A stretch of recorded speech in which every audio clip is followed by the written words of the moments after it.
USB to lightning port. A USB lightning port using MacDodo.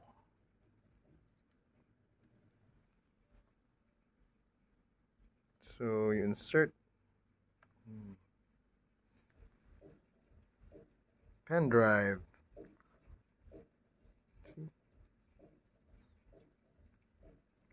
What I can do is I can move this